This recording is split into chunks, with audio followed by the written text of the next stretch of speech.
Hey guys, Devo here with another build video. Only the updated sets for Dragon and Water are missing so far, but today we're going with Dragon, because who even uses Water?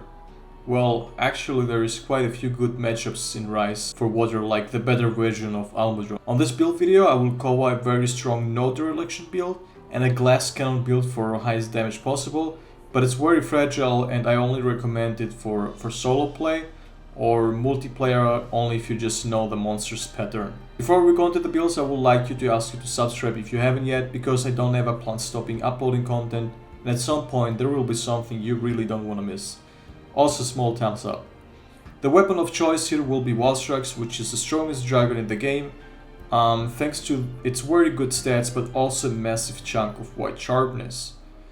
Augments will be level 3 element and level 1 attack. Rampage slot is not worth using because think of it as Element Bane gives you 15% elemental damage on a hit zone above 25. 15% of 60 will be just 9. While the Element Augment gives you also 9 but as well 5 attack, and that on every single part of the monster. So it's clearly much better. I hope they buff Elemental Bane to 30% again like in base Rise. Also now we have an element of 69.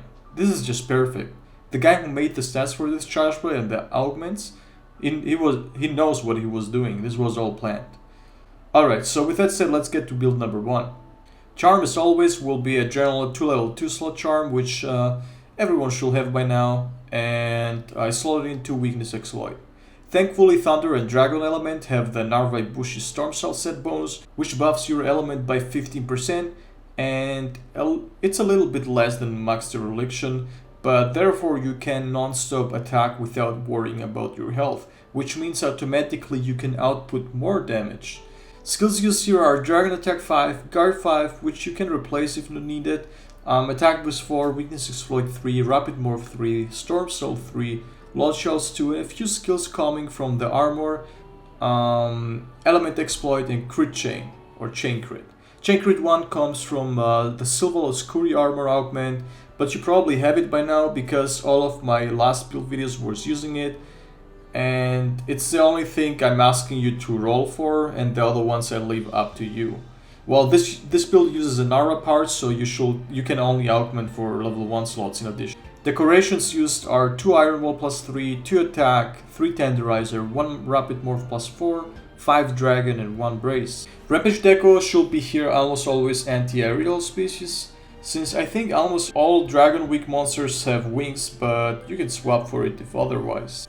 Now going to build number 2, which is something that has potentially more damage due to dereliction being as much as Narwa Ibushi element bonus, but also on top we have the Wallstrux Soul, which gives you a 20% elemental damage boost if you're blighted.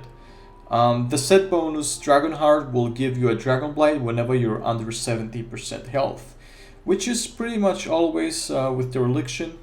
So it's a high risk, high damage or high reward build, but definitely not recommended if you aren't familiar with the monster's moveset, because a dead hunter is a useless hunter. On top of this, we have Resuscitate, which gives you a plus 20 attack boost whenever you're afflicted by blight or status, but as well plus 25 attack from Resentment, which is permanently active. Those two skills together are about as strong as attack boost 7. So yeah, this build is a little risky, but gives you some juicy extra damage if you can play it. I personally find Rathian a really easy matchup for it. Decos used are 1 Iron Wall, 2 Iron Wall plus 3, 2 Tenderizer, 1 Rapid Morph plus 4, 3 Dragon, 1 Dragon plus 2, 1 Crisis plus 4, and 1 Brace. And finally, as always, a min-max version of this build for people with OCD like me or speedrunners. Charm will be attack 3, weakness exploit 2. In addition here we gain 4 attack boosts, which is overall just 3% damage, since not all of your damage is elemental or even less. It's probably like just 2% damage. But yeah, the difference between normal and god charms is non-existent, but some people simply don't want to understand that. If you don't need guard 5 for a quick switch 3, feel free to replace those with some extra comfort or damage skills. Decos used are 1 Iron Wall, 2 Iron Wall plus 3, 2 Tenderizer, 1 attack, 1 rapid morph plus 4, 3 dragon, 1 Dragon plus 2, 1 Crisis plus 4, 1 Brace and 1 Diversion. Alright, that was it guys, hope you enjoyed the build video and have something new to work on to keep the game flow up. If so, make sure to leave a like and comment and also subscribe with notifications on. Also, I may cover a whole video on the Curio system and the situation with my personal opinion of what I think they did right and what could have been done better. With that said, I wish you all a nice day and happy hunting guys.